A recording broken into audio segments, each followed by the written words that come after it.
नमस्कार दोस्तों, स्वागत है आप सभी का एक बार फिर से उत्कर्ष नर्सिंग क्लासेज के इस ऑनलाइन प्लेटफॉर्म के ऊपर, जहां पे हम लेकर आए एक और धमाकेदार सेशन। जी हाँ दोस्तों, समय हो चुका है स्पेशल सेशन का। और आज के इस सेशन में क्या रहने वाला है खास, आज के इस सेशन में कौन कौन से महत्वपूर्ण प्रश्न हैं जिनको हम पढ़ने वाले हैं, समझने वाले हैं, सीखने वाले हैं।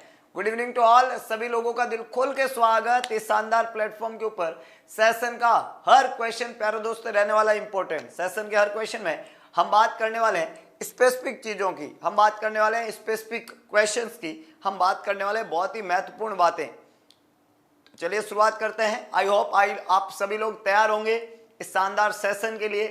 पूरा उत्साह दिखाइएगा, पूरा जोश, जुनून और पागलपन आपके अंदर दिखना चाहिए इस पूरे सेशन के दौरान। विश्वास करिएगा, हम एक बहुत ही बेहतरीन सेशन पढ़ने वाले हैं। तो चलिए पहला प्रश्न आज की सेशन का, आपकी स्क्रीन पे सवाल को ढंग से पढ़ें, ऑप्शन को ढंग से पढ़ें, अपना आंसर, बेस्ट आंसर देने का प्रयत्न करें। और जिन बच्चों ने अभी तक अगरबत्ती नहीं लगाई है, press the like button, make yourself confident and be happy, you are a great platform. सबसे पहला प्रश्न, painful spasm of the hamstring muscle, yes my dear friend, and resistance to further extension of the leg at the knee while flexing the hip of a recommended is called. जवाब दीजिएगा सभी देव। तो सभी लोग जवाब दीजिएगा। पहला है कर्निंग साइन, ब्रूडजेंस्की साइन, ओपिस्थोटोनस और एंकल क्लोनस। जवाब में स्पीड होनी चाहिए, जोश, जुनून और पागलपन दिखना चाहिए। सवाल इजी है, जवाब सबका होना चाहिए। क्या ये कर्निंग साइन है, क्या ये ब्रूडजेंस्की साइन है? डोंट बी कंफ्यूज्ड, दोनों सिम्टम, क्या ये ओपिस्थोटोनस है या एंकल क्लोनस है? हम सभी जानते हैं साइन तो मेनिंजाइटिस से संबंधित ही है, लेकिन ए आंसर मैक्सिमम लोग दे रहे हैं। मुझे लग रहा है कि काफी लोग कंफ्यूजन की कंडीशन में हैं। क्या करें, ए करें या बी करें? ए होगा या बी होगा? दिमाग में रखिएगा, ध्यान रखिएगा, सवाल को दोबारा पढ़िएगा, सवाल कह क्या रहा है ये देखिएगा। वैसे साइन का जिक्र जो किया हुआ है मेनिंजाइटिस का, इसमें कोई दो राय नहीं है। बीमारी ब्रेन की है, ब्रेन की इन्फेक्शियस डिजीज है। बीमारी का नाम मेनिंजाइटिस है, बीमारी का नाम जो है मेनिंजाइटिस है। और इस मेनिंजाइटिस बीमारी के अंदर, मेनिंजाइटिस बीमारी के अंदर इन्फेक्शन होता है, इन्फेक्शन होता है एंड इन्फ्लामेशन होता है। इन्फेक्शन होता है और क्या होता है? इन्फ्लामेशन होता है। मेनिंजेस, ठीक है, मेनिंजेस का इन्फेक्शन और इन्फ्लामेशन होता है मेनिंजाइटिस में। मेनिंजेस के अंदर दो मेनिंजेस बहुत ज़्यादा अफेक्ट होती है, वो है आपका pia mater and arachnoid mater. Pia mater and arachnoid mater, arachnoid mater are affected. Pia mater और एरेक्नोइड मैटर आर अफेक्टेड। जो अफेक्टेड मेनिंजेस होती है वो पाया मैटर और एरेक्नोइड मैटर होती है। हुआ क्या, यहाँ पे मरीज को मेनिंजाइटिस हुआ। मेनिंजाइटिस में दो मेनिंजेस है, इन्फेक्शन और इन्फ्लामेशन हुआ है मेनिंजेस का। और यहाँ पे दो मेनिंजेस है, पहला है पाया मैटर और दूसरा है एरेक्नोइड मैटर। ये दो मेनिंजेस यहाँ पे अफेक्ट हुई है। और पाया मैटर और एरेक्नोइड मैटर के अफेक्ट होने का जो रीजन है, उनके अंदर जो CSF पाया जाता है वो इन्फेक्टेड हो जाता है। और CSF का इन्फेक्शन जो होना, वो वहाँ पे इंपॉर्टेंट प्रॉब्लमेटिक जो है वो रहता है। CSF इन्फेक्टेड होता है तो वहाँ पे दिक्कत रहती है। अब जब पाया मैटर और एरेक्नोइड मैटर अफेक्ट होता है प्यारे दोस्तों, तो उस केस के अंदर मेनिंजल इरिटेशन की वजह से मेनिंजाइटिस के कुछ सिम्टम आते हैं। उन सिम्टम में कॉमन सिम्टम जैसे बच्चे को फीवर आता है, बच्चा लिथार्जी होता है, बच्चा थोड़ा रेस्टलेसनेस होता है, रेस्टलेसनेस होता है, बच्चा थोड़ा इरिटेबल रहता है, इरिटेबल, बच्चे में फोटोफोबिया होता है, फोटोफोबिया होता है, बच्चा जो है वो फीवर होता है, लिथार्जी है, रेस्टलेसनेस है, इरिटेबल है, फोटोफोबिया है। बच्चा जो होता है उसके अंदर जो है we can say he is very irritable, very restlessness. और one more symptom that is my dear friend, vomiting, yes, and cry करता है, हेडेक होता है, हेडेक होता है, हाई पिच श्रिल क्राई करता है, इरिटेबल रहता है, हाई पिच क्राई करता है, हेडेक होता है। ये तमाम तरह के सिम्टम जो है वो बच्चे के अंदर मेनिंजाइटिस के केस में देखने को मिलता है। लेकिन ये कार्डिनल सिम्टम कोई भी नहीं है। तो जब मैं मेनिंजाइटिस के कार्डिनल सिम्टम की बात करूं, यहाँ पे 3 सिम्टम होते हैं। पहला होता है नक्कल रिजिडिटी, नक्कल रिजिडिटी। दूसरा सिम्टम जो रहता है वो रहता है आपका पॉजिटिव ब्रूड जींस की साइन, पॉजिटिव ब्रूड जींस की साइन। और तीसरा होता है positive Kernig sign, positive Kernig sign. याद रखना, एक तो नकल रिजिडिटी जिसमें बच्चे की नेक जो होती है ना, नेक वो पूरी रिजिड हो जाती है। दूसरा होता है बच्चे में ब्रूड जींस की साइन जो है वो क्या देखने को मिलता है, पॉजिटिव। और बच्चे में कर्निंग साइन क्या देखने को मिलता है, पॉजिटिव। तो rigid neck, positive Brudzinski की sign, positive Kernig sign meningitis के कार्डिनल साइन के अंदर आते हैं। अब मेरे प्यारे दोस्तों, अगर हम किसी मरीज में नकल रिजिडिटी की बात करें तो नेक जो है वो रिजिड हो जाती है। भाई मेनिंजल इरिटेशन से बच्चे की नेक को हम फ्लेक्स करने की कोशिश करते हैं, वो नहीं हो पाती है। जब बच्चा नेक को फ्लेक्स नहीं करता है, हमारे ऐसे करने से फ्लेक्स नहीं होती है, फिर भी एग्जामिनर नेक को मतलब अपना फोर्स लगा के फ्लेक्स करने का प्रयत्न करता है। तो जब वो एग्जामिनर अपने नेक को फ्लेक्स करता है फोर्स लगा के, तो पेनफुल फ्लेक्शन होता है नेक का। जब नेक का पेनफुल फ्लेक्शन होता है, नेक का फ्लेक्शन होता है और ये पेनफुल फ्लेक्शन होता है नेक का, तो जब नेक वो फ्लेक्स करता है तो उसको नेक में सीवियर पेन होता है। और जब मरीज को नेक में सीवियर पेन होता है फ्लेक्शन के दौरान, तो उस नेक पेन की वजह से वो अपने लेग को फ्लेक्स कर देता है। नेक का फ्लेक्शन कोजेज लेग का फ्लेक्शन, इसको बोलते हैं पॉजिटिव ब्रूड जींस की साइन।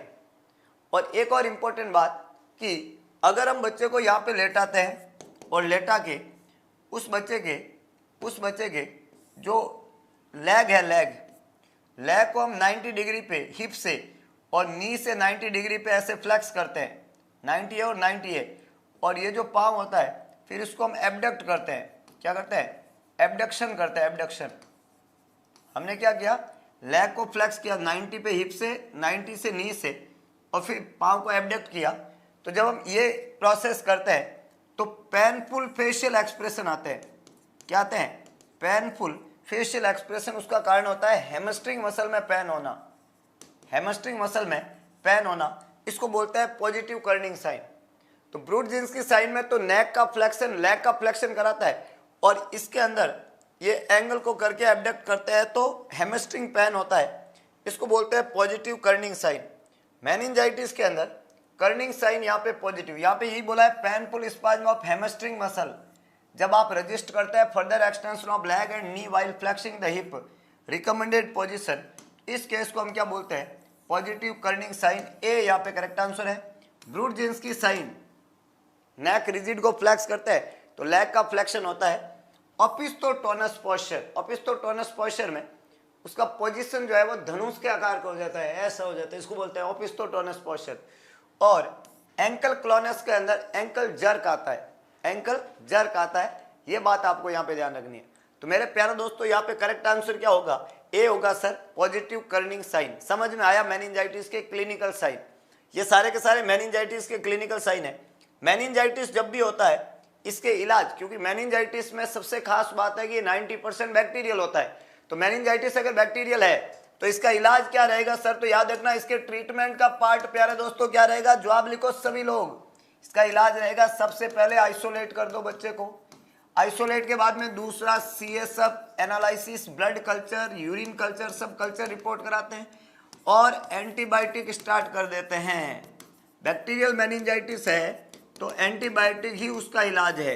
एंटीबायोटिक स्टार्ट करने के आफ्टर स्टार्टिंग एंटीबायोटिक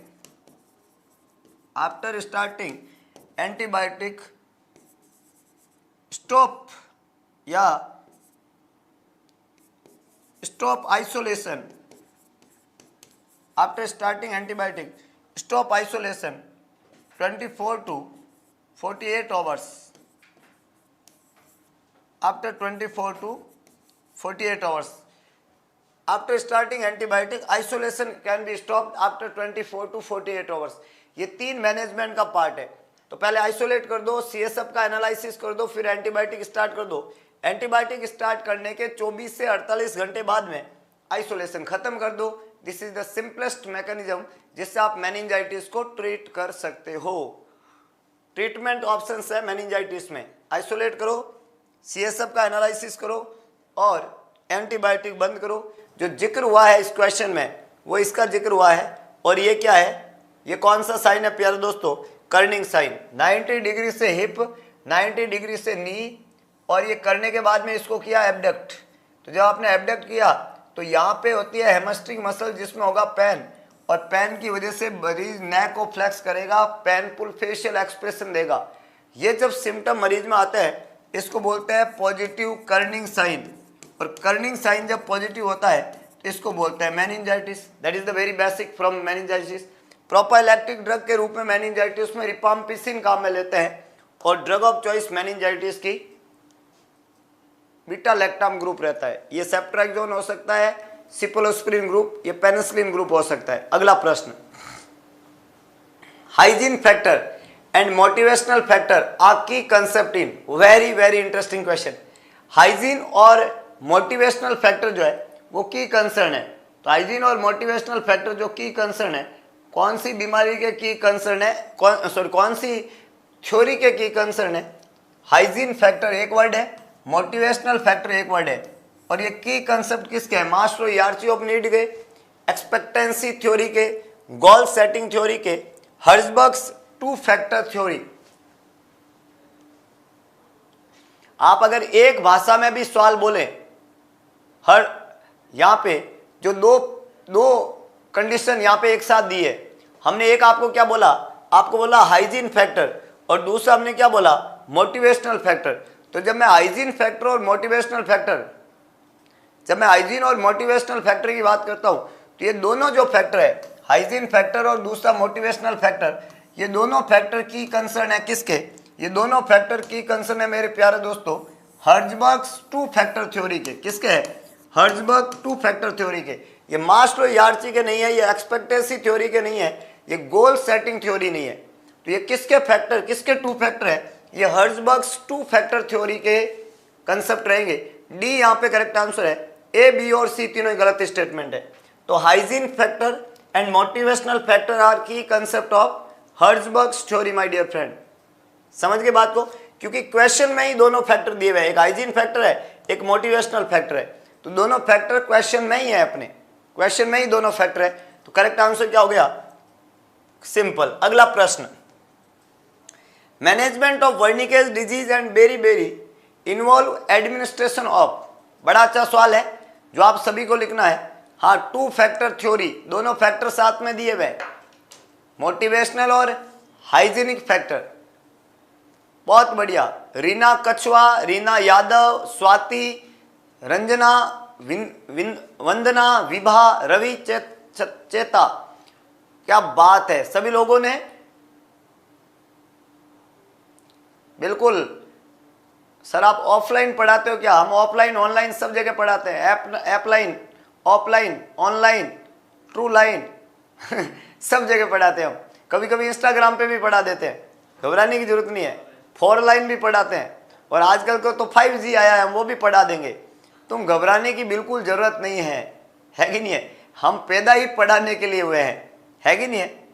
जन्मजात मतलब एक होता है ना, वो प्योर गरीब है, हम प्योर टीचर है होता है ना। आपने सुना होगा एक डायलॉग बहुत फेमस है कि हम वो ऐसे वैसे गरीब नहीं, हम प्योर गरीब है। वैसे हम ऐसे वैसे टीचर नहीं, हम प्योर टीचर है, तो प्योर तरीके से ही पढ़ाते हैं। अगला क्वेश्चन, तो सवाल ने यहाँ पे बोला है management of Wernicke's disease and berry.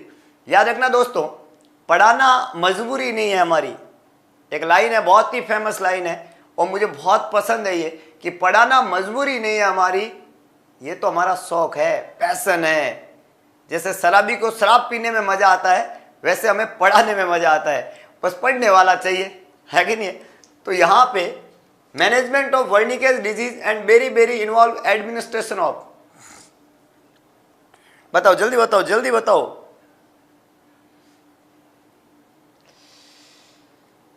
क्या बात है, अब याद कर लें, तेजाराम की जय हो, तेजाराम जी की जय हो। तेजाराम नाई की पैंट बड़ी प्यारी थी, जो उसके बॉयफ्रेंड ने साइन करके गिफ्ट दी। प्यारे मित्रों, तेजाराम जी के एक बॉयफ्रेंड थे, उन्होंने उनको क्या कर दी, साइन करके गिफ्ट कर दी। क्या कर दी, पेंट कर दी। जो पेंट उनको क्या थी, बहुत ही ज्यादा प्यारी थी। तो अगर हम तेजाराम जी की नाम करें तो यहाँ पे याद रखना, थायामीन एक विटामिन है जिसके बारे में जिक्र हो रहा है, राइबोफ्लेविन एक विटामिन है जो B2 है, नियासिन एक विटामिन है जो B3 है, पेंटोथेनिक एसिड एक विटामिन है जो B5 है, पेंटोथेनिक एसिड। नाम सभी को याद रखना, सवाल यहीं से बनेगा।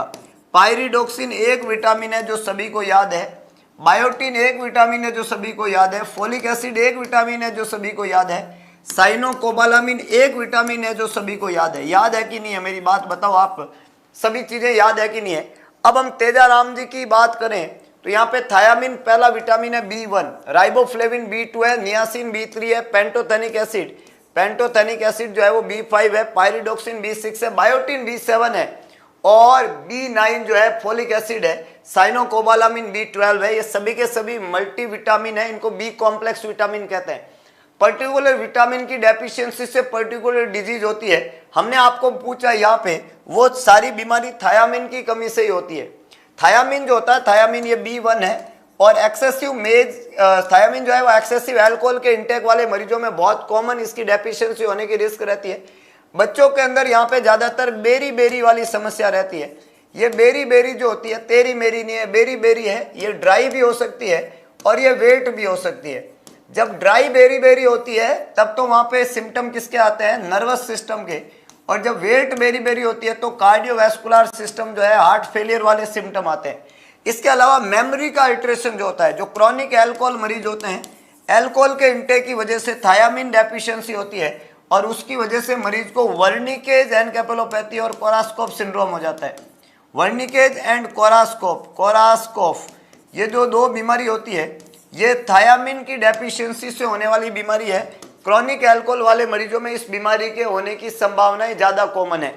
अगला जो इंपॉर्टेंट पॉइंट है प्यारे दोस्तों, जब मैंने वर्निकेज की बात कर ली, जब मैंने बेरी बेरी की बात कर ली और जब मैं बीमारियों का जिक्र यहाँ पे करता हूँ विटामिन का, तो ये थायामीन हो गया। यहाँ तो करेक्ट हो गया सर। विटामिन ए की कमी से, देखो आयोडीन की कमी से कोई बीमारी होती है क्या सर? आयोडीन की कमी से होती है प्यारे दोस्तों goitre.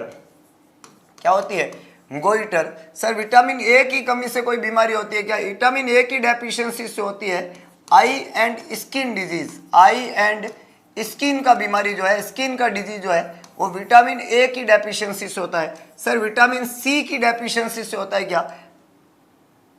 Gum bleeding. Yes my dear friend, gum bleeding जो होती है वो विटामिन सी की कमी से होती है। ध्यान रखना, विटामिन ए से आई और स्किन डिजीज होती है, विटामिन आयोडीन की कमी से गोइटर होता है, थायामीन की डेफिशिएंसी से बेरी बेरी होता है। This is the basic concept my dear friend and these all are the vitamin. Riboflavin, niacin हो गया, पेंटोथेनिक, पायरिडोक्सिन हो गया। पायरिडोक्सिन की कमी से पेरिफेरल न्यूरोपैथी होती है, पेरिफेरल न्यूरोपैथी होती है, न्यूरोपैथी, ये आपको यहाँ पे ध्यान रखना है। और फोलिक एसिड की डेफिशिएंसी से मेगलोब्लास्टिक एनीमिया होता है, मेगलोब्लास्टिक एनीमिया होता है, तो ये फोलिक एसिड की कमी से होता है। साइनोकोबालामिन से पर्नीशियस एनीमिया होता है, पर्नीशियस एनीमिया वहां पे देखने को मिलता है। इस बात का भी आपको ध्यान रखना है। This is about the vitamin. अगला प्रश्न, which of the following scale of measure has an absolute zero? क्या बात है, सभी लोगों को जवाब लिखना है अपना अपना। पेरिफेरल न्यूरोपैथी विटामिन B6 की कमी से होती है और एक ड्रग है, आपको पता हो तो आइसोनियाजाइड। आइसोनियाजाइड पेरिफेरल न्यूरोपैथी कराती है, जो एंटी ट्यूबरकुलर ड्रग है। मेगलोब्लास्टिक एनीमिया B7 और साइनोकोबालामिन B12 की डेफिशिएंसी से होता है। पर्नीशियस एनीमिया के नाम से जानते हैं, B12 cyanocobalamin deficiency. Red beefy tongue होता है। Which of the following scale of measurement has an absolute zero? कौन सी मेजरमेंट स्केल के अंदर एब्सोल्यूट जीरो होता है? नॉमिनल, ऑर्डिनल, इंटरवल और रेशियो। 4 स्केल हमने यहाँ पे दी। ऐसी कौन सी स्केल है जिसके अंदर, स्केल के अंदर जो मेजरमेंट होता है प्यारे दोस्तों, वो मेजरमेंट एब्सोल्यूट जीरो मेजर करती है। स्केल मेजरमेंट में एब्सोल्यूट जीरो देती है, वो कौन सी स्केल है? सभी को जवाब देना है। ए आंसर दे रहे हैं रसगुल्ले, जो कि गड़बड़ है। नॉमिनल स्केल का एब्सोल्यूट कंपोनेंट जीरो नहीं होता है। तो जिन लोगों ने ए आंसर लिखा है वो सिर्फ कट कॉपी पेस्ट है, कोई भी पूर्ण विश्वास के साथ में जवाब नहीं दे रहा है। मामला काफी गंभीर है। कट कॉपी पेस्ट हमेशा जिंदगी में गंभीरता पैदा करता है। Nominal is not the correct one. अगला आंसर लिखिएगा, देखते हैं नया आंसर कौन लिखता है और कौन किसको फॉलो करता है। नो आइडिया लिखा है कुछ रसगुल्ले ने, I don't know, very good है। ऑर्डिनल, अब दूसरे नंबर पे रसगुल्ले चल रहे हैं, चलो ऑर्डिनल पे जाते हैं, नहीं तो और कहां जाए, ऑर्डिनल भी आंसर नहीं रहेगा। मैंने कहा ना, ए खत्म करो तो बी पे चलो, बी खत्म करो तो सी पे चलते हैं। कितने सी पे जाना चाहेंगे, कितने डी पे जाना चाहेंगे, क्या लगता है अगला कौन सा कटेगा? दो तो कट गए तुम्हारे हैं, नॉमिनल और ऑर्डिनल तो कट गए हैं, कॉपी पेस्ट नहीं है। हाँ बहुत बढ़िया, तो ऑर्डिनल भी तुम्हारा कट गया। अब बताओ आपको क्या लगता है, 50-50 होने के बावजूद भी दिमाग जो है काफी गंभीरता के साथ में है और ये समझ में नहीं आ रहा है कि सी पे चले या डी पे चले। हो सकता है कि सी कटे, हो सकता है डी कटे। और प्यारे दोस्तों, जिन बच्चों ने डी आंसर लिखा है उनका आंसर सही है, सी गलत है। Ratio scale is a scale that measured N absolute zero. D यहां पे करेक्ट आंसर है, डायरेक्ट क्वेश्चन है। अगला प्रश्न, क्या बात है, बहुत बढ़िया। अगला प्रश्न आपके स्क्रीन पे सवाल क्या कह रहा है, the anterior fontanelle in children closes at fontanelle, sutures and fontanelle, fetal skull. याद देखो बहुत महत्वपूर्ण टॉपिक है। फीटल स्कल में आप सभी को पता हो, फीटल स्कल में आप सभी को पता हो तो यहां पे आप देखो, इस फीटल स्कल में आप देखो कि यहां पे क्या होता है। एक तो ये भाई साहब यहां पे देखो ये, और एक ये है, दो होते हैं देखो, दो दो दो फॉन्टेनल होते हैं, बलक बलक कर रहे हैं ना, ये दो है, जन्म के समय होता है। वैसे 6 होते हैं टोटल, जिसमें एक तो आपका ये है, एक ये है छोटू, एक ये है छोटू, एक ये है, एक ये है, एक ये है, तो टोटल ऐसे 6 होते हैं फॉन्टेनल। जो यहाँ पे चमक रहे हैं ये 6 है।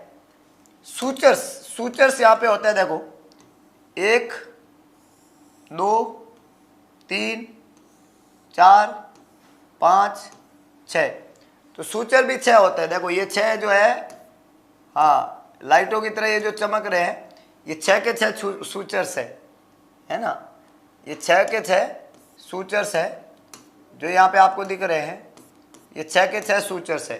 तो 6 सूचर जो से 2 फॉन्टेनल होते हैं, और ये जो फॉन्टेनल होते हैं, इन फॉन्टेनल के एंटीरियर एक नाम देते हैं, पोस्टीरियर एक नाम देते हैं। मैं दोनों में डिफरेंस आपको बता रहा हूं। एंटीरियर फॉन्टेनल जो होता है, एक फॉन्टेनल को हम क्या नाम देते हैं, एंटीरियर। एक फॉन्टेनल को क्या नाम देते हैं, एंटीरियर फॉन्टेनल नाम देते हैं। दूसरे को क्या नाम देते हैं, पोस्टीरियर फॉन्टेनल नाम देते हैं। एंटीरियर फॉन्टेनल जो होता है ये परसिस्ट करता है। सबसे पहले तो ये जो है ये ब्रेगमा कहलाता है, ब्रेगमा, जबकि पोस्टीरियर फॉन्टेनल को लैम्डा बोलते हैं, लैम्डा। एंटीरियर फॉन्टेनल को ब्रेगमा कहते हैं, पोस्टीरियर फॉन्टेनल को लैम्डा कहते हैं। ये आगे की तरफ होता है, डायमंड शेप का होता है, डायमंड। ये पीछे की तरफ होता है, ट्राइंगुलर शेप का होता है, ट्राइंगुलर। तो एक डायमंड शेप का, एक ट्राइंगुलर शेप का है। इसमें 3 सूचर होते हैं, 3 सूचर, और इसमें 2 सूचर होते हैं, 2 सूचर। इसमें 4 सूचर लाइन होती है, 4 सूचर लाइन होती है। इसमें 3 सूचर लाइन होती है। एंटीरियर फॉन्टेनल और पोस्टीरियर 2 फॉन्टेनल है। एंटीरियर फॉन्टेनल जो होता है, एक पोस्टीरियर फॉन्टेनल होता है। एंटीरियर फॉन्टेनल को ब्रेगमा कहते हैं, पोस्टीरियर फॉन्टेनल को लैम्डा कहते हैं। एंटीरियर फॉन्टेनल जो होता है इसको हम डायमंड शेप का बोलते हैं, पोस्टीरियर फॉन्टेनल को ट्राइंगुलर शेप का बोलते हैं। एंटीरियर फॉन्टेनल में 3 सूचर्स होते हैं, 2 सूचर उधर होते हैं, 4 सूचर लाइन होती है, 3 सूचर लाइन होती है। ये जो क्लोज होता है एंटीरियर फॉन्टेनल, इसके जो क्लोजिंग का समय होता है वो होता है, प्यारे दोस्तों याद रखना, एंटीरियर फॉन्टेनल के बंद होने का जो टाइम पीरियड होता है, ये जो आगे का फॉन्टेनल होता है ये बंद कब होता है, व्हेन इट इज क्लोजेस। तो इसके क्लोज होने का जो टाइम पीरियड होता है वो प्यारे दोस्तों रहता है 1.5 साल, और ये पीछे वाला बंद होने का समय होता है 1.5 महीना। ये जल्दी रिजॉल्व होता है क्योंकि छोटा होता है, ये बड़ा होता है साइज में, इसलिए रिजॉल्व होने में वक्त लेगा है। ये 1.5 साल में होता है, 1.5 महीने में होता है। आपको यहाँ पे पूछा कि जो एंटीरियर फॉन्टेनल है वो कब बंद होगा, तो 1.5 ईयर, 1.5 मंथ, 2 वीक एंड 1 मंथ। तो ये बहुत ईजी हो गया। हमने बोला 1.5 साल, तो 1.5 साल हो गया 1.5 ईयर ऑफ एज। ये 1.5 साल है, ये डायमंड शेप का है और ये गायब होने में 1.5 साल लगेगा। ये पीछे वाला ट्राइंगुलर शेप का है, ये 1.5 महीने में गायब हो जाएगा और इनको हम फॉन्टनल कहते हैं। अच्छा, ये फॉन्टनल में सूचर होता है, देखो एक सूचर ये है, दूसरा ये है, तीसरा ये है, चौथा ये है, पांचवा ये है, छठवा ये है। तो इनको हम क्या बोलते हैं? सूचर 5 होते हैं, L, S, C, S और F, 5 सूचर है। एक सूचर 2 3 4, 1 2 3 4 5 और 6, ठीक है, मतलब ये दोनों एक ही माने जाते हैं, तो टोटल 6 हो गए। तो एक तो हो गया आपका लैम्डोइडल। लैम्डोइडल, लैम्डोइडल कौन है? ये पीछे वाला, ये वाला लैम्डोइडल है। एक होता है आपका स्क्वैमस। स्क्वैमस किसको बोलते हैं? ये दोनों को स्क्वैमस कहते हैं। एक हो गया आपका कोरोनल, ये है कोरोनल, ये वाला, ये आगे वाला, ये वाला है कोरोनल, कोरोनल। एक होता है आपका सेजाइटल, ये बीच वाला है सेजाइटल, ये बोलते हैं सेजाइटल। और एक हो आपका ये फ्रंटल, ये आगे वाला है, ये वाला, ये बोलते हैं फ्रंटल। तो सूचर कितने हो गए? 5। कौन कौन से हो गए? लैम्डोइडल, ये पीछे वाला, स्क्वैमस, ये दोनों वाले, ये स्क्वैमस, कोरोनल, ये कोरोनल वाला, ये वाला कोरोनल, फ्रंटल, ये फ्रंटल वाला, सेजाइटल, ये सेजाइटल वाला, बीच वाला। तो 1 2 3 4 और 5। और सूचर फॉन्टनल कितना है? फॉन्टनल 1 है, फॉन्टनल 2 है, फॉन्टनल 3 है, फॉन्टनल 4 है, फॉन्टनल 5 है, फॉन्टनल 6 है। तो फॉन्टनल 6 होता है। इन 4 की इंपॉर्टेंस ही नहीं है, ये इतने बड़े होते भी नहीं है, पता भी नहीं चलते, ये 2 पता चलते हैं। ये हमने बोला 1.5 महीने पे गायब होगा, ये हमने बोला आगे वाला 1.5 साल पे गायब होगा। ऐसे आपको इनको याद रखना है और ये तमाम बातें एग्जाम के पॉइंट ऑफ व्यू इंपॉर्टेंट है। एक सूचर इंपॉर्टेंट होता है, एक फॉन्टनल इंपॉर्टेंट होता है। सूचर के नंबर इंपॉर्टेंट है, फॉन्टनल के नंबर इंपॉर्टेंट है, रिजॉल्व होने का वक्त इंपॉर्टेंट है। समझ में आई प्यारे दोस्तों? कोई डाउट है तो पूछते रहिएगा, अगले प्रश्न की तरफ आगे बढ़िएगा मेरे साथ में।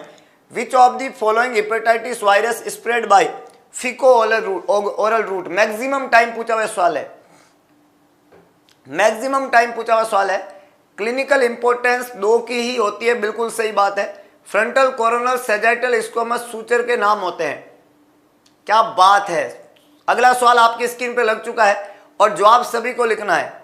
और एक बहुत ही कॉमन सी लाइन है, किसी ने कहा कि कामयाब बनो, कामयाबी अपने आप तुम्हारे पीछे आएगी। तो तुम्हें बहुत अच्छा पढ़ना है, एग्जाम की चिंता नहीं करना है, फॉरम का चिंता नहीं करना है, डेट का चिंता नहीं करना है, एग्जाम कब होगा इसका चिंता नहीं करना है।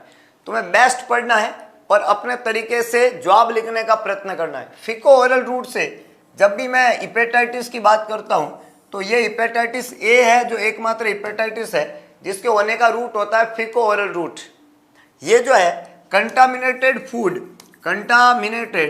फूड एंड वाटर से होता है, contaminated food and water borne है।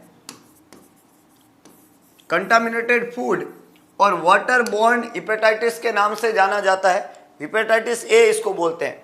प्यारे दोस्तों, हिपेटाइटिस बी जो होता है, हिपेटाइटिस बी, ये देखो, ये हिपेटाइटिस ए जो होता है ये आरएनए वायरस है। कैसा वायरस है? आरएनए। हिपेटाइटिस डी और हिपेटाइटिस सी भी कैसा है? आरएनए वायरस है। अच्छा, ए के साथ में इसका एक दोस्त और होता है ई, ए इसके साथ में ई है। बी के साथ में इसका एक दोस्त है डी, तो बी डी, ये साथ में रहते हैं। इनका स्प्रेडिंग होता है infected blood and body fluid. इससे हेपेटाइटिस बी और हेपेटाइटिस डी का स्प्रेडिंग होता है। हेपेटाइटिस सी जो होता है ये पोस्ट ट्रांसफ्यूजन हेपेटाइटिस है। पोस्ट ट्रांसफ्यूजन हेपेटाइटिस जो होता है वो हेपेटाइटिस सी होता है। पोस्ट ट्रांसफ्यूजन हेपेटाइटिस होता है हेपेटाइटिस सी। तो ए के साथ में कौन होता है? ई, ध्यान रखना। तो ए और ई 2 ऐसे हेपेटाइटिस है जो इन्फेक्शियस है, जो ओरोफिकल रूट से होता है। बी के साथ में हमेशा डी होता है और सी अकेला है जो पोस्ट ट्रांसफ्यूजन हेपेटाइटिस कहलाता है। ये सभी बातें आपको याद रखना है। और ए ई याद आ जाए, ए ई ऐसे याद रखना है, तुम्हें जिंदगी में कभी नहीं भूलोगे। अब ए डी, ए बी, ए सी, मजा नहीं आता, ए ई, ठीक है, याद रह जाएगा। दैट इज हेपेटाइटिस ए के साथ में ही है। बाकी सभी वैसे भी ब्लड और बॉडी फ्लूइड से फैलने वाले होते हैं।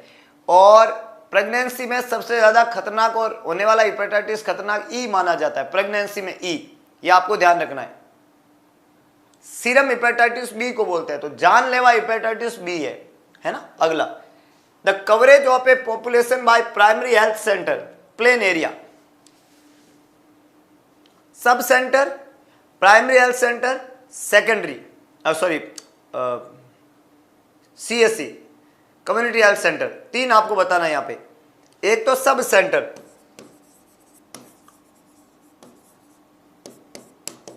एक पीएससी और एक सीएससी, ठीक है। अब हम इन सब सेंटर पीएससी सीएससी की बात करें, और यहां पे पॉपुलेशन कवरेज करते हैं हम प्लेन एरिया में, और उसको कवरेज करते हैं हिली एरिया में। प्लेन एरिया की पॉपुलेशन, हिली एरिया की पॉपुलेशन। प्लेन एरिया में पॉपुलेशन ज़्यादा कवर होगी, हिली में कम होगी। तो मान लो यहाँ पे 5000 प्लेन में कवर हो रही है, तो 3000 हिली एरिया में कवर होगी। पॉपुलेशन का जो कवरेज है, प्लेन में 5000 है तो हिली में 3000 है। पीएससी के अंदर प्लेन में 50000 है तो हिली में, सॉरी, प्लेन में 30000 है तो हिली में 20000 है। प्लेन में 30000 है तो हिली में कितना होगा, 20000। ये पॉपुलेशन कवरेज किसके द्वारा होता है, पीएससी के द्वारा। और सीएससी के द्वारा 1,20,000 तो है प्लेन में, और 80,000 है हिली एरिया में। ये पॉपुलेशन कवरेज का क्राइटेरिया है। आपको पीएससी का ही पूछा है, और वो भी प्लेन एरिया में। तो ये प्लेन एरिया पढ़ा, ये पीएससी पढ़ा, ये पॉपुलेशन पढ़ा, और ये आंसर पढ़ा। समझ रहे हो आज को, कि जिस एरिया का आपको पूछा है, जब आपको पूरा याद हो गया, तो आपको अब जिस एरिया का पूछा है कि सर मेरे को प्लेन एरिया का पूछा है पीएससी को लेके, तो प्लेन एरिया का जवाब दे दो, 3000 आपका आंसर हो जाएगा। बाकी सभी बातें गलत है। अगला प्रश्न, एक और महत्वपूर्ण प्रश्न आपकी स्क्रीन पे लग चुका है, और किसी ने कहा कि लग चुकी है तलब मंजिल की, लग चुकी है तलब मंजिल की, अब खुद को आग में झोंक देंगे। रुकावटें कहती हैं मारा जाएगा, रास्ते कहते हैं मारा जाएगा, ठोकरें कहती है मारा जाएगा, हौसला कहता है देख लेंगे। एक अगरबत्ती लगा के पूरे जोश के साथ में इस बार इस मंजिल को, इसकी औकात दिखाएंगे। 15 साल का बच्चा कंप्लेन कर रहा है ब्लीडिंग गम्स की, आप क्या एडवाइस करेंगे, डाइट में क्या लेना है। ब्लीडिंग गम्स स्कर्वी बोलते हैं, स्कर्वी बीमारी में ब्लीडिंग गम्स होता है। स्कर्वी बीमारी एस्कॉर्बिक एसिड की डेफिशिएंसी से होती है, और ये विटामिन सी को बोला जाता है। याद रखना, ब्लीडिंग गम्स जो है वो इंडिकेट करते हैं बीमारी जो है ब्लीडिंग गम्स वाली, वो स्कर्वी है, स्कर्वी। और स्कर्वी बीमारी जो है एस्कॉर्बिक एसिड का डेफिशिएंसी है, एस्कॉर्बिक एसिड का डेफिशिएंसी है। और एस्कॉर्बिक एसिड जो है वो विटामिन सी को बोलते हैं, विटामिन सी को बोलते हैं एस्कॉर्बिक एसिड, और इससे मरीज में ब्लीडिंग गम्स होता है। तो ए यहाँ पे करेक्ट आंसर है। Vitamin B, vitamin A, vitamin D नहीं है। विटामिन डी का कमी हो तो कैल्शियम का कमी होगा, और कैल्शियम की डेफिशिएंसी हो ऑस्टियोपिनिया होता है, ऑस्टियोपोरोसिस होता है, ऑस्टियोपिनिया होता है, और ऑस्टियोपोरोसिस होता है। विटामिन ए की कमी हो, विटामिन ए का डेफिशिएंसी से आई एंड स्किन की बीमारी होती है, eye and skin disease vitamin A की कमी से होती है। और बी कॉम्प्लेक्स तो हम बता ही चुके हैं। विटामिन सी का हमने यहां पे बता दिया, सिंपल सा कंसेप्ट है। अगला प्रश्न आपकी स्क्रीन पे,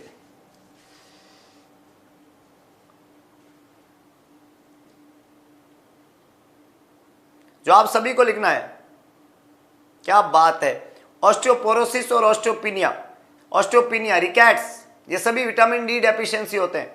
रिकेट, इन सब में विटामिन डी से कैल्शियम कम हो जाएगा, और कैल्शियम कम हो जाएगा तो स्किन और आई की दोनों बीमारी होती है। विटामिन ए बहुत इंपॉर्टेंट है। अच्छा, एक क्रॉस क्वेश्चन मैं पूछता हूं, ऐसा कौन सा विटामिन है जो प्रेगनेंसी में कॉन्ट्रा इंडिकेटेड है, और जिसका टेरेट्रोजेनिक इफेक्ट होता है, और जिसकी बॉडी में मात्रा भी ज्यादा होने की रिस्क रहती है, मतलब विटामिन होते हुए भी वो टॉक्सिसिटी करता है बॉडी में, ऐसा कौन सा विटामिन है।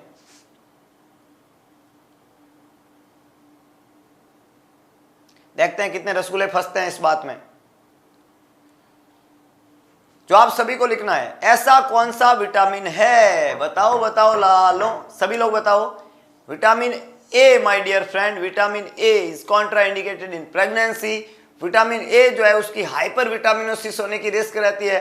इसका फीटस के ऊपर टेराटोजेनिक इफेक्ट होता है। छोटा बच्चा जो माँ के ऊन में बनता है उसके ऊपर विटामिन ए का टेराटोजेनिक इफेक्ट होता है। इस बात का आपको ध्यान रखना है। अगला प्रश्न, a child with recurrent urinary tract infection is most likely to show. एक बच्चा है और उस बच्चे में बार बार रिकरेंट यूटीआई होता है।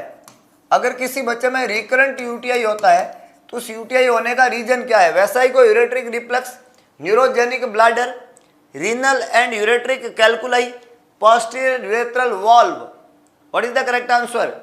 Why a child get recurrent UTI? किसी एक बच्चे को बार बार यूटीआई होने का क्या कारण है? बड़ा अच्छा सवाल है और बहुत टेढ़े मेढ़े जवाब आ रहे हैं भाई। इस बार मामला कट कॉपी पेस्ट का बना नहीं, इस बार मामला थोड़ा अलग बन गया। और जिन बच्चों ने अभी तक अगरबत्ती नहीं लगाई है, लिस्ट खुल चुकी है और इन सभी बच्चों को स्पीड के साथ में 1 मिनट का वक्त देता हूं मैं। सभी लोग जल्दी से अगरबत्ती लगाओ। 1 2 3 स्टार्ट। जल्दी जल्दी जल्दी। अगरबत्ती का मतलब है प्रेस द लाइक बटन। हाँ, लगी लगी लगी लगी लगी, क्या बात है, ये हुई ना बात। अब थोड़ा मुस्कुराओ और सुनो इसका जवाब।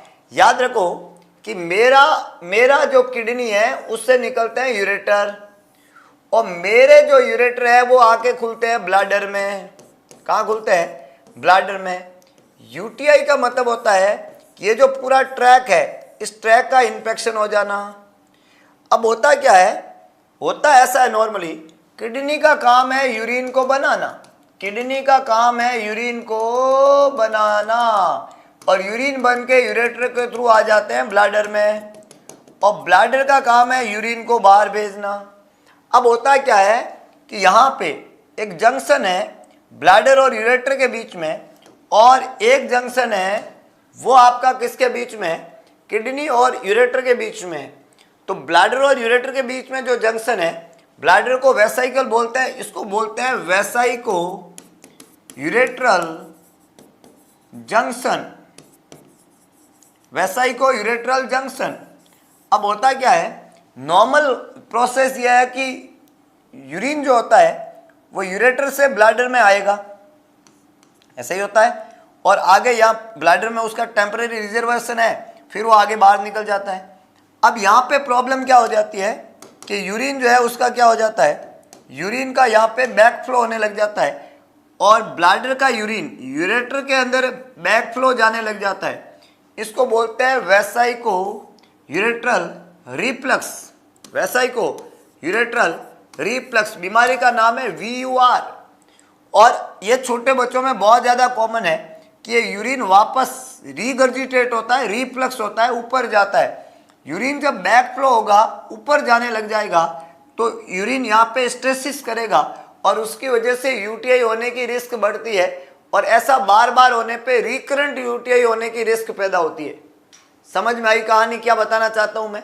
नॉर्मली यूरेटर से यूरिन ब्लैडर में आता है और ब्लैडर यूरिन का टेम्परेरी रिजर्वायर है।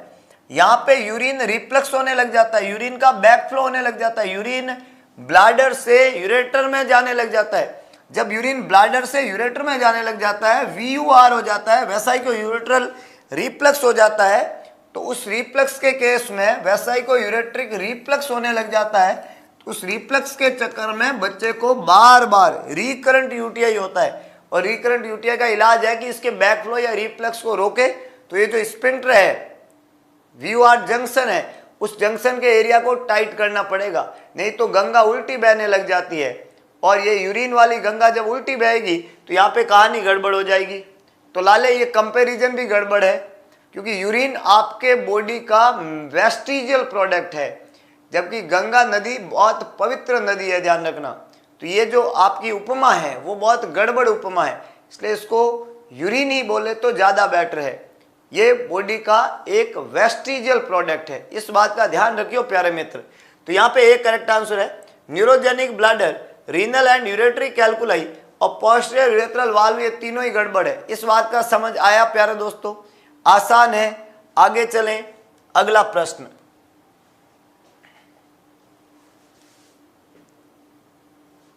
Gravida refers to which of the following description, जो आप लिखो क्या आंसर होना चाहिए।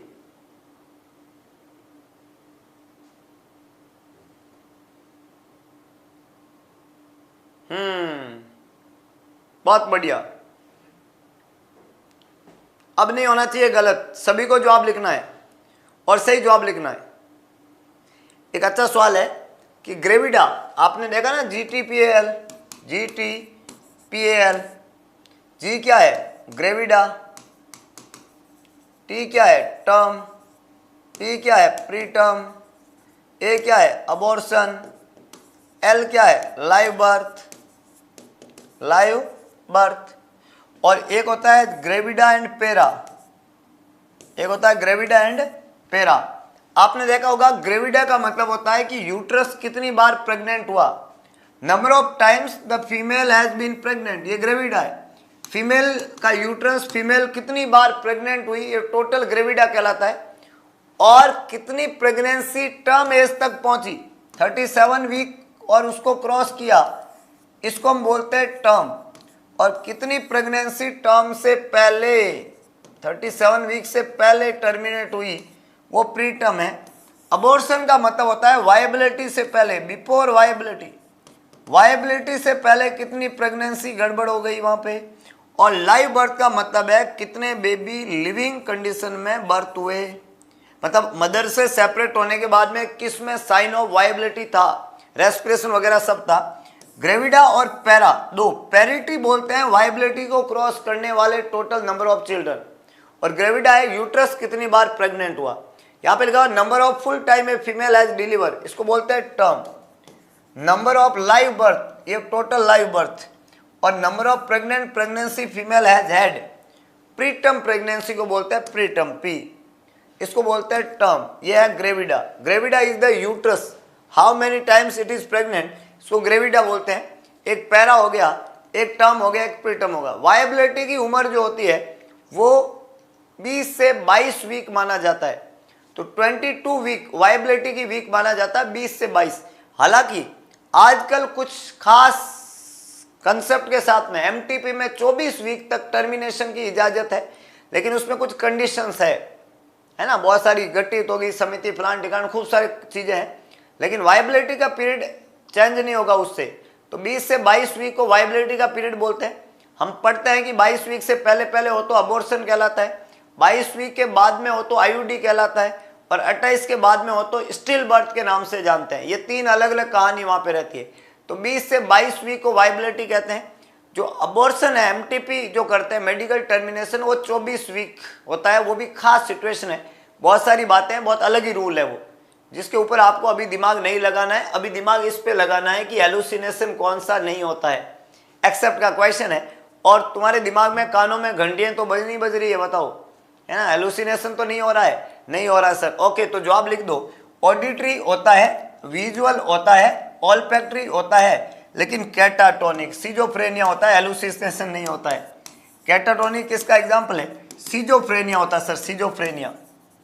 कौन सा सिजोफ्रेनिया है ये, कैटाटोनिक सिजोफ्रेनिया होता है। तो कैटाटोनिक सिजोफ्रेनिया है, पर कैटाटोनिक हेलुसिनेशन नाम कुछ नहीं होता है। ऑडिटरी, विजुअल और ऑल्फैक्टरी हेलुसिनेशन तो होता है, पर कैटाटोनिक किसका एग्जांपल है, कैटाटोनिक सिजोफ्रेनिया तो है, पर कैटाटोनिक हेलुसिनेशन नाम का कुछ नहीं होता है।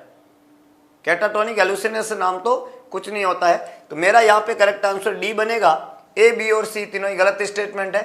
5 सेंसरी ऑर्गन है, उसमें ऑडिटरी, विजुअल, ऑल्फैक्टरी, टैक्टाइल, एक होता है टैक्टाइल, है ना, ऑडिटरी, विजुअल, ऑल्फैक्टरी, टैक्टाइल, ये हेलुसिनेशन के टाइप है जो आपको यहाँ पे ध्यान रखना है। अगला प्रश्न, सभी को जवाब लिखना है, अपना अपना जवाब लिखना है।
हाँ प्यारे दोस्तों, क्या आंसर होना चाहिए?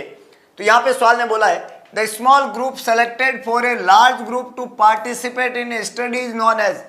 बहुत बड़ा ग्रुप पार्ट लेना स्टडी में, हमने उसमें से एक स्मॉल ग्रुप को सिलेक्ट किया ताकि वो पहले चेक कर ले फिर बड़े ग्रुप को, इसको बोलते हैं स्टडी पॉपुलेशन, सैंपल या एलिमेंट। चार बातें लिखी है। एक बहुत बड़े ग्रुप को सेलेक्ट करने के लिए हमने एक स्मॉल ग्रुप को सिलेक्ट किया, उसको किस नाम से जानते हैं? तो स्टडी और एलिमेंट तो आप में से किसी ने नहीं किया, पर बड़ी गलती क्या की कि सभी लोगों ने इसको सैंपल पॉपुलेशन बोला, जबकि एक्चुअली में इसको सैंपल ही कहते हैं। सैंपल की size, sample. There is no population word use for that group, so this is known as प्यारे मित्र सैंपल। चित्रलेखा साहू ने बिल्कुल सही लिखा है, सर इसको सैंपल कहते हैं। सी यहाँ पे करेक्ट आंसर है। ए, बी और डी तीनों ही गलत स्टेटमेंट है। We just say it is sample. अगला प्रश्न, perinatal death include death during. Perinatal death का क्या मतलब होता है? पेरीनेटल याद रखना 28 वीक ऑफ गेस्टेशन के लेके first 7 days of life, first 7 days of life जो है ये पीरियड कहलाता है पेरीनेटल पीरियड। पेरीनेटल पीरियड में डेथ होती है, तो डेथ कब की है? 37 वीक से गेस्टेशन से 14 नहीं, 0 से 1 महीना या 0 से 28 दिन का उम्र। ये सारे आंसर गलत है, क्योंकि पेरीनेटल का पीरियड 28 वीक से स्टार्ट होता है और पहले 7 दिन तक चलता है। ये पेरीनेटल पीरियड है। तो ये पेरीनेटल पीरियड के दौरान अगर कोई डेथ होती है तो डेथ को भी पेरीनेटल डेथ बोलते हैं। अच्छा, पेरीनेटल पीरियड के दौरान 2 तरह की डेथ होती है। एक तो हम स्टिल बर्थ जो होता है, स्टिल बर्थ वो भी इसी में काउंट करते हैं, और अर्ली न्यूनेटल मोर्टेलिटी रेट जो होती है, अर्ली न्यूनेटल मोर्टेलिटी रेट जो होती है ये भी इसी में काउंट होती है। दोनों को मिला के पेरीनेटल डेथ के नाम से जानते हैं। तो करेक्ट आंसर यहाँ पे डी बनेगा। ए, बी और सी तीनों ही गलत स्टेटमेंट है। स्टिल बर्थ समझ में आई कहानी? क्लियर है कहानी? इजी है कहानी? अगली है कहानी, which of the following immunoglobulins will be high in a person with an allergy. एक एलर्जी वाले मरीज में, एक एलर्जी वाले पर्सन में कौन सा इम्यूनोग्लोबुलिन जो है वो हाई मात्रा में पाया जाता है? IgE, IgG, IgM, IgA। एक एलर्जी वाले पर्सन में कौन सा इम्यूनोग्लोबुलिन जो है हाई मात्रा में पाया जाता है? तो यहाँ पे याद रखना IgE जो होता है वो एलर्जी कंडीशन में बढ़ जाता है। IgG, IgM या IgA नहीं है। IgA पाया जाता है ब्रेस्ट मिल्क और बॉडी फ्लूइड में, breast milk and body fluid, उसके अंदर पाया जाता है IgA। IgM जो होता है वो मैक्रो है साइज में और पेंटामेरिक है, पेंटामेरिक, ये IgM को बोलते हैं। और IgG जो होता है वो can cross placenta, can cross placenta, abundant in number में होता है। तो नंबर में एबंडेंट है, abundant in number, can cross placenta, abundant in number, इसको हम IgG के नाम से जानते हैं। समझ में आया प्यारे दोस्तों? बड़ा आसान है। तो मेरा यहाँ पे करेक्ट आंसर जो है वो क्या रहेगा? मैक्रो इम्यूनोग्लोबुलिन तो पेंटामेरिक है। एलर्जी कंडीशन IG, एक और टेस्ट होता है एलर्जी वाला, इसको बोलते हैं TEC। आपको पूछे कि ये क्या होता है, तो जवाब है total eosinophil count, eosinophil count. TEC को बोलते हैं total eosinophil count. Allergy condition के अंदर इओसिनोफिल्स के नंबर जो है बढ़े हुए देखने को मिलते हैं। व्हेनेवर क्लाइंट हैव एलर्जी, उसमें किसके नंबर बढ़ जाते हैं? इओसिनोफिल्स के नंबर बढ़ जाते हैं। इस काउंट को हम नाम देते हैं टोटल इओसिनोफिल काउंट। और एलर्जी कंडीशन में इओसिनोफिल्स के नंबर जो है प्यारे दोस्तों वो बढ़े हुए देखने को मिलते हैं। ये बात भी बहुत ही इंपॉर्टेंट है जो आपको यहाँ पे ध्यान रखनी है, और इसको बोलते हैं हम टोटल इओसिनोफिल काउंट, TEC के नाम से इसको जानते हैं। अगला सवाल कह रहा है the nurse administer heparin, heparin subcutaneously for a patient in cardiogenic shock, the drug is expected to exhibit which action? एक नर्स एडमिनिस्टर करिए हिपेरिन दिन में 2 बार सबक्यूटेनियसली कार्डियोजेनिक शॉक वाले मरीज में, ये दवाई कौन सा एक्शन एग्जिबिट करेगी? मतलब अगर आप कार्डियोजेनिक शॉक वाले मरीज को हिपेरिन दवाई दे रहे हो और वो भी दिन में 2 बार दे रहे हो, तो कार्डियोजेनिक शॉक वाले मरीज में हिपेरिन का क्या रोल है? What is the role of heparin in a client cardiogenic shock? क्या बात है, क्या बात है। सभी ने आंसर लिखना है भाई, और स्पीड के साथ में। और जिन बच्चों ने अभी तक अगरबत्ती नहीं लगाया, पूरा उत्साह, कॉन्फिडेंस सातवें आसमान पे होना चाहिए। देखो, सफलता का मिलना पार्ट ऑफ लाइफ है, लेकिन उसके लिए बेस्ट अप्रोच ही ना करे, ये तो गलत बात है। हम जीते, हम हारे, ये तो एक अलग बात है, लेकिन मेहनत ही ना करे, ये तो गलत बात है। तो यहाँ पे सवाल ने बोला कि अगर हम हिपेरिन की बात करें तो हिपेरिन चाहे किस में भी दो, कार्डियोजेनिक में दो, किसी में दो, ये एंटीकोएगुलेंट ही होगी और ये ब्लड थिनर ही कहलाएंगे। इनको एंटी डिसएरिथमिक, आइनोट्रॉप्स या वेजो प्रेशर थोड़ी बोल सकते हैं। कार्डियोजेनिक शॉक में हिपेरिन दे रहे हैं तो शायद वेजो प्रेशर होगा, नहीं, ऐसा नहीं है। काम इसका तो वही रहेगा, ये तो एंटीकोएगुलेंट ही देगा, भले ही कहीं पे भी दे दो। इसलिए आंसर ए ही रहेगा। बी, सी और डी तीनों ही गलत स्टेटमेंट है। Heparin can be given in any situation, it act as a anticoagulant, blood thinner, और इसके साथ में हमें एपीटीटी टेस्ट कराते रहना पड़ेगा। एंटीकोएगुलेंट के साथ में कौन सा टेस्ट करते हैं? एपीटीटी टेस्ट करते हैं। That is very basic. अगला question, do not harm in which ethical principle. अच्छा सवाल है, एथिक्स से सवाल है, एथिकल प्रिंसिपल का क्वेश्चन है, एथिकल। और हमने आपको बोला एथिकल प्रिंसिपल के अंदर 4-5 प्रिंसिपल बहुत ही फेमस है, जिसमें आपने देखा होगा, एक तो यहाँ पे रहता है वेरासिटी, जो यहाँ पे लिखा हुआ देखो, वेरासिटी। एक है फिडेलिटी, फिडेलिटी। एक होता है जस्टिस, एक होता है autonomous. Veracity, Fidelity, justice, autonomous. एक यहां पे रखता है बेनेफिशियंस, बेनेफिशियंस। एक होता है नॉन माल एफिशियंस, नॉन माल एफिशियंस,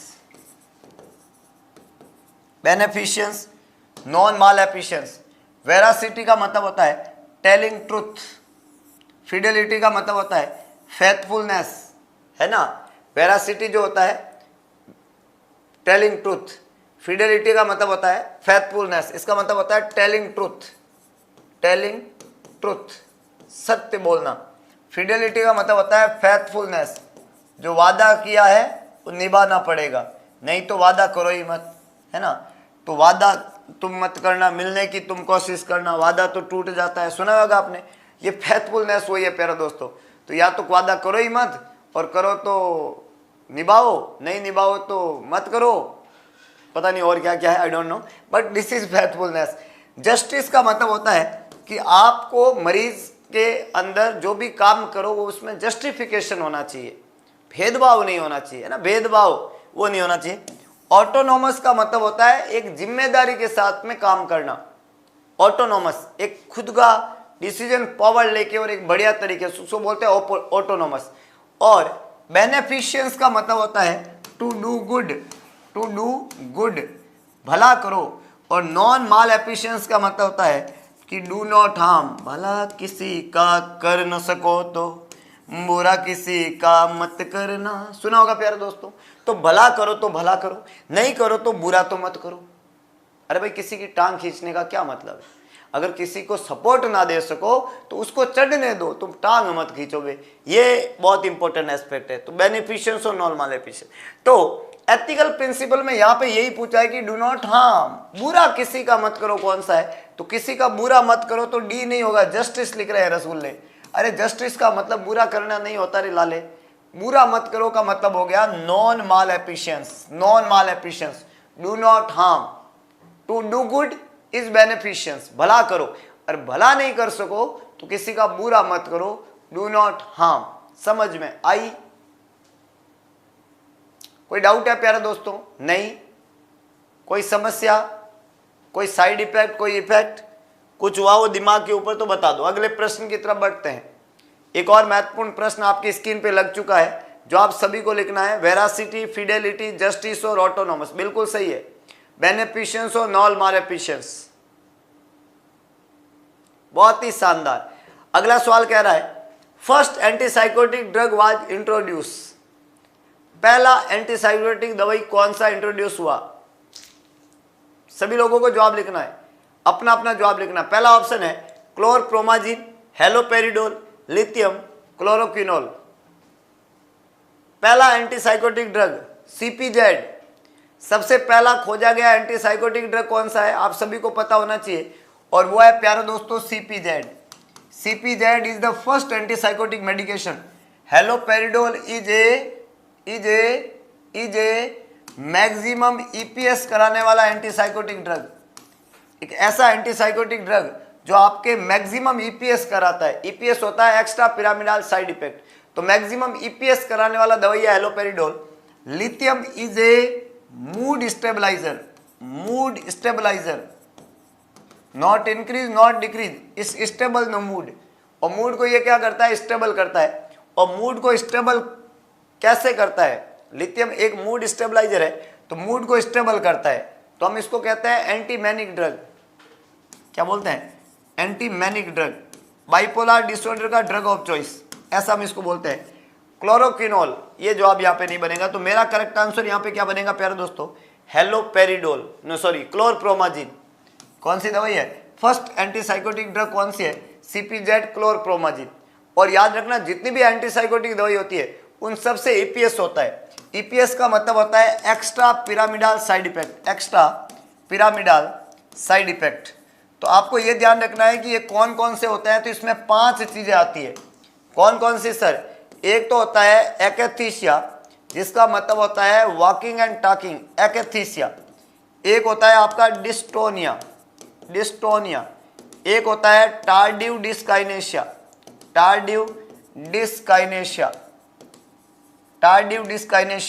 एक होता है आपका स्यूडो पार्किंसोनिज्म, और एक होता है प्यारे दोस्तों NMS, न्यूरोलेप्टिक मैलिग्नेंट सिंड्रोम। ये पांचों सिम्टम किसके हैं, एक्स्ट्रा पिरामिडल साइड इफेक्ट क्या है, EPS के है। EPS किससे होता है, हेलोपेरिडोल से।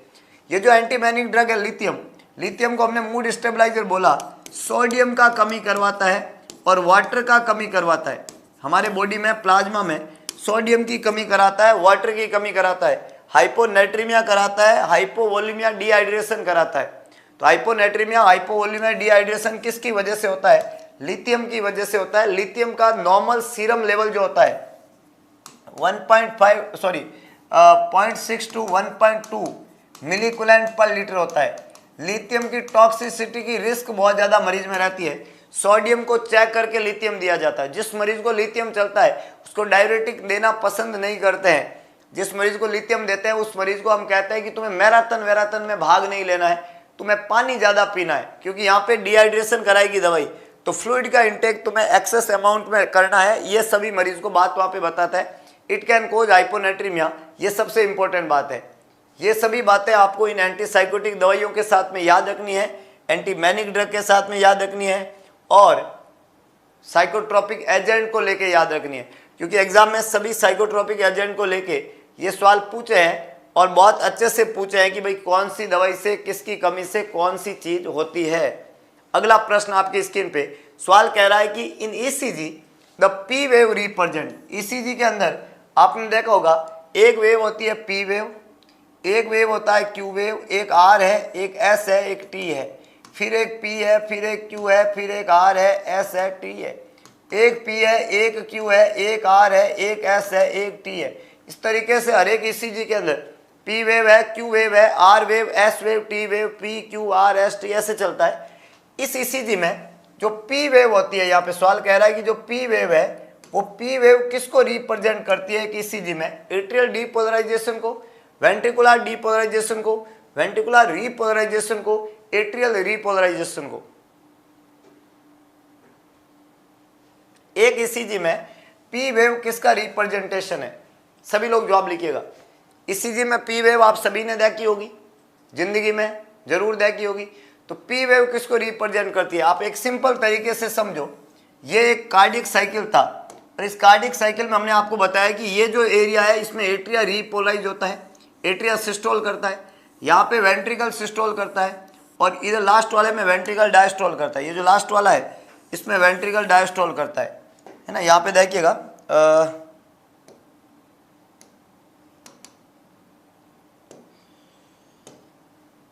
देखो, एक तो ये जगह है, ये वाला, ये तो एट्रियल एरिया, एट्रिया यहाँ सिस्टोल करता है, ठीक है।